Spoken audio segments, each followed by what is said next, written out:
TDS is a game that has had a decent problem with their towers, specifically the balancing part of them. Balancing in TDS used to be very inconsistent, with a balance change usually just being thrown into an update as just an extra thank you gift. And there was also a clear distinguish between the good towers and the bad towers. And the old towers being rebalanced wasn't even a thought up until recently. The first known balance changes to the older towers in the roster of the team, which were the bad ones, happened back in March of last year, which is mind-boggling to think about. But over the years, they've been able to mostly fix every tower and make them better than they used to be, or change them, except Rocketeer.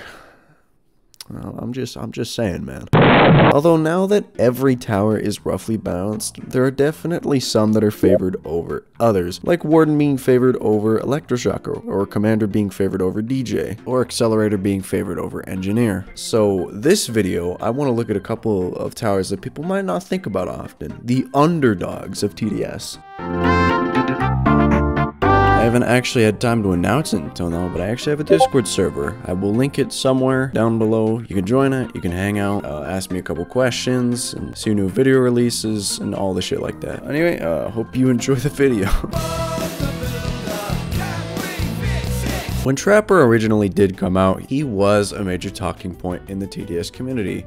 I mean, he was like the first new tower in like a year or something. Now, while I think him not being talked about is fair, just because of how much shit happened after Trapper was released, what I don't think is fair is how people are calling him bad, because on the surface, a tower that you use that isn't actively attacking enemies and is rather defending in the background may seem bad. He's not. Now let me defend my case.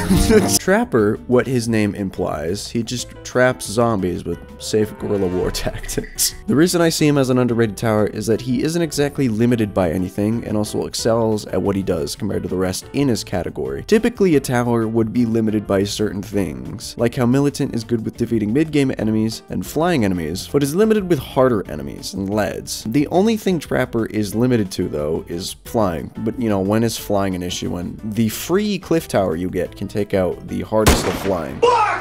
While I believe Trapper has great compatibility, fair pricing, and is a very fun tower to use, I believe that there is a couple of things to keep in mind about him when you do use him. One is his placement. While you really don't want him at the front, because that wouldn't maximize how many traps you can put down, you don't really want him in the very back, as a commander's fire rate buff can actually affect Trapper as well. You'd preferably want to find the sweet spot, somewhere not too far in the back and somewhere not too far in the front, which would give your trappers enough range for the commander to hit them while also not being useless, so, you know, so they can actually put traps down and use them. Another thing is to use Trapper's various traps according to what your wave structure is looking like. I'd really only suggest using the C4 and the bear trap for various situations. The bear trap for its immense amount of damage and for the stunning capability, and the C4 for its pretty good damage, but its capability of hitting groups of enemies a lot easier than the bear trap. And it also sets enemies on fire, which is kind of cool, I guess. What I can say about the spike trap is that it's pretty good for early and mid game, so I'd recommend the spike trap for that as well. But for the later waves, I definitely recommend the C4 and the bear trap over it. TLDR, Trapper is reliable, compatible, and not very pricey for the amount that he can do. I recommend you use him for any mode in TDS because he is extremely good.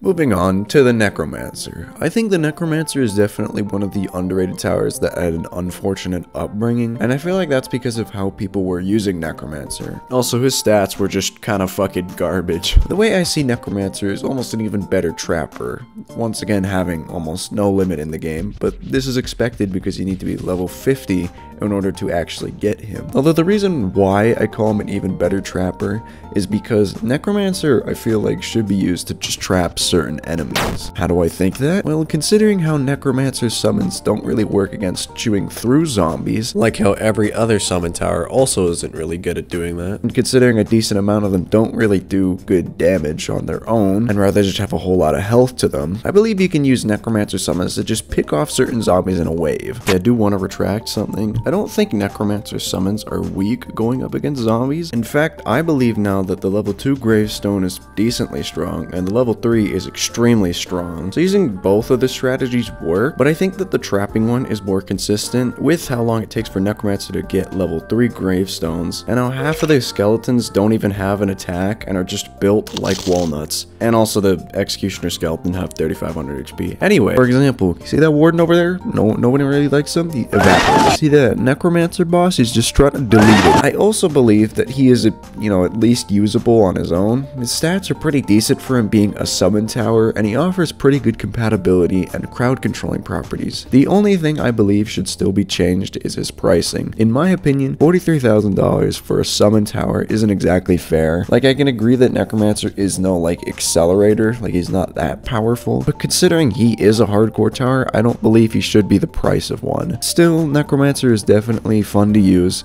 but a bit pricey, so be aware of that, but underrated nonetheless. I think another tower that is definitely underrated is the Hunter Tower. Now, he's not a powerful tower to replace in like hardcore Badlands unless you want a challenge, but rather a good tower to buy when you start the game, only costing 300 coins in the shop, being able to sweep easy mode off the floor, and mostly Molten because the boss is fucking annoying. His stats are pretty decent for his price, and I just really like him. Nothing else to say. If you are starting the game, get him. He is good. The last tower I want to talk about that I just didn't expect to be extremely powerful is the normal Crook boss. When the Crook boss update came out, it showed how powerful the Golden Crook really was, even before the rework came out for him, and obviously made it so people talked about and used Golden Crook boss a whole lot more. But the other tower in that update that got reworked that I don't see a whole lot of people talking about, and me included, I didn't expect to be underrated, is just the normal Crook boss. I was so blinded by the fact that they just buffed an already great golden tower, I just forgot the original, and I found that he's pretty good to use. Now granted,